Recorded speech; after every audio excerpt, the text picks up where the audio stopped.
Hi guys, this is Robert Bennett here with TCA. I'm our membership director here, and I wanted to make a quick video to talk a little bit about the things that we're doing to support those of you who are trying to get more involved in remote learning or distance learning, however you'd like to put it.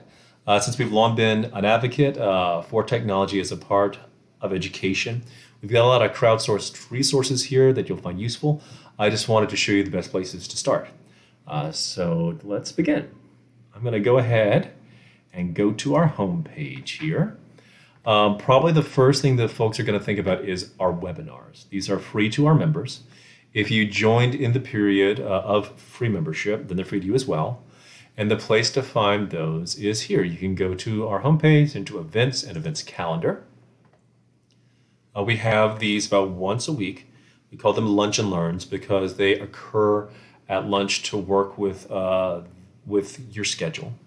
And you can scroll down and you can find them here. If you click on them, Lunch and Learn Research Revealed, they run for a little bit of, for about a half hour. And you can find a blurb about it. And then there's this bit here, which is critical if you can't attend the live event. If you sign up, you'll still get a link to the recording so that you can watch later. What I find is great about these is these are put on by your fellow teachers, by your fellow educators, folks who work in classrooms and on campuses just like you. So if you go to a lunch and learn, you'll see someone in a position just like you, showing you how they use the same tools. It's a great chance to ask questions, to sort of learn about their best practices, and ask questions and make that peer-to-peer a connection that can sometimes be so hard to make. You can sign up for them right here, and you can add them to your calendar here. We do have a library that we've built of all of our old recordings. I'll show you where that is in a little bit. But speaking of peer-to-peer connections, someplace else that I find is quite useful to everyone is our community. And you can go that here's from here on our homepage to membership and then down to community. If you come down here, then you can come on in. And this is our web forum, I guess you could say, where all of our members come to share information, to ask questions, to troubleshoot, to share tips and trends. Here's our main page for all of our members. And as you can see, this goes out to about 28,000 folks. So if you ask a question or you're not sure of a solution to something, you have 28,000 people that you can look to for help. I'll scroll down here. And you can see a few of the questions that are being asked right now. We're having these come in quite rapidly here. If you click into these, then you can see the full post, and you can see see how many people have looked at the post, as well as how many people have downloaded it, as well as how many comments have been made.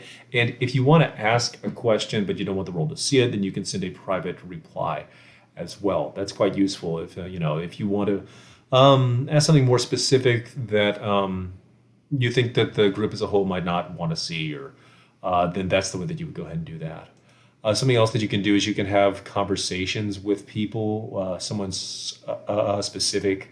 If you click plus, then you can look people up.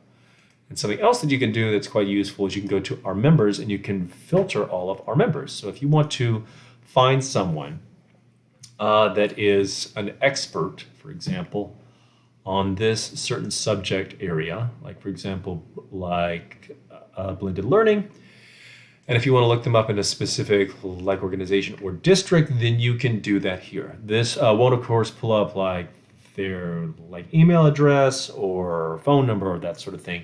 It'll just pull up who they are on community. But it's a great way to reach out to them and ask them, I need help on this subject. Can you do this? Or do you have ideas for me? And something to make note of is that the primary way that people use community is through their email. Each post that is made sends an email to all of the people who are part of this room or group. Sometimes folks find it's a little hard to handle, completely understandable. The way to do that is come up here to Profile, and then go to Email Settings. And then here's all of the groups that I'm a member of. So let's say for TechSig, this is really important to me. I want to get like an email each time that someone makes a post in that group. I can set that to that then instantly. But for the larger membership, that's not quite as important to me. I just want to get one email each day that sort of summarizes all of the critical things. So that's how you can change that to sort of cut down on all of those emails that you might get. Speaking of groups, let me go ahead and show you those. I'm going to click View All here. Now, I am a member of all of our groups, so it's a whole lot. But you can see them here. There's one for Apple, for like all things Apple. But then here's all of our areas. So, and you will be sorted into one of these the second you become a member. So if you have a question that you just want to ask of the folks in your local school districts or cities, this is the place that you can do that. And then you have some of your subgroups, some of your groups down here, like things on Google or Microsoft or Empower Ed or like robotics. That's where you can find that. So if you want to go to people who are all things Google, that's the place where you can ask those questions. But down here are some different groups. These are our SIGs. Now, what is a SIG? Let me go ahead and go into that for you. A SIG is a special interest group. And you can find that here underneath our membership. We have 6 of them. And these are for people who want to kind of focus on something specific.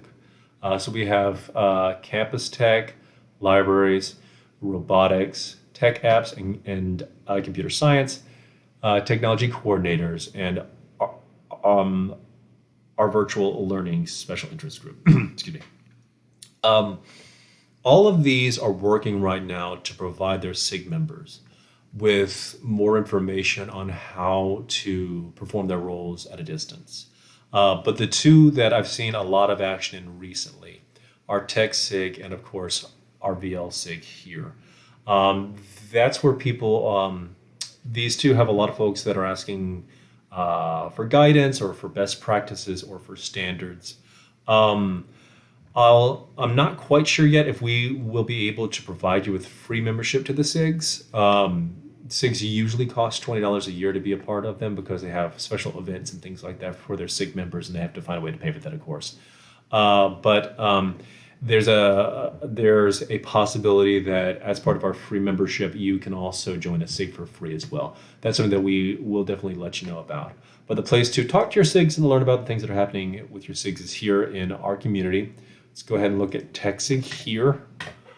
And you can see all the members here. And if you scroll down here, we've got questions about SEPA, about the video classrooms, about like window questions, as well as office questions, as well as like, for example, a classroom guide for teachers. And if you click in here, you can see all the comments here where people have their guides that they are offering, that they've made themselves. That is a great use of our community. It's what we made it for. It's for folks to cross-pollinate, to share ideas, to share expertise, and make one another stronger. So that is great to see. Something else that is a great resource for our community. I mentioned previously that we had a library of all of our previous like webinars that we had built up. And I can't find it right now because I'm in the wrong group. This is for all of our members, not just for TechSig. You come here, and at the top you go up to Files. Then underneath Files, you go down to Webinars. And then, like underneath that, you go to Recordings and Current Academic Year and Legend Learns. Then you come to to like our library of all of our previous recordings. These can go back years based on what year you choose. But when you click into it, then you are prompted to download a little Word file here. Save it here. It opens it up. This has a blurb about what it is, as well as a link to that recording. So that's something that I find is quite useful for folks.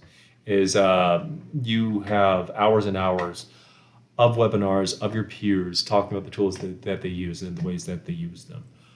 So I highly recommend that folks check that out. Something else of note that I want to make sure that you were aware of, since we are doing things more at a distance, apps and things like that are now critical.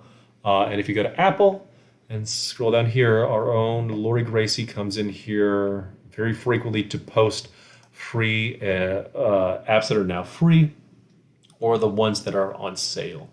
So these are very useful. She does this a whole lot for our folks, and they appreciate it for them every day, I believe. So please make sure to check that out as well. Let me just see here real quick. Something else that is free and easy for you all to use is, of course, our podcast. If you come back here to our homepage and go to podcast, it's done by our own, like Andrew Roush. You can see each post that has been made. These come out each Friday. You can subscribe to these on like Overcast or your podcatcher or things like that. I'm sure there's a whole lot more apps than I recall previously for podcasts, but you can sign up for these. These are short conversations with thought leaders, with experts, with like veterans of the field. It's a great way to hear about things that are happening out there in the world. And it's a great thing. I find that a lot of people like to listen to these on the weekend. So you have it on Friday and you have the whole weekend to listen to it. Anyway, we'll have a lot more stuff coming in the near future. If you come to this URL down here, this is tca.org/remote-learning. That's the place that we're going to put all of our videos, our resources, our advice, our best practices. That's the place to go. Anyway, this has been Robert Bennett with TCA. If you have any questions, please don't hesitate to reach out. Thank you so much. Bye.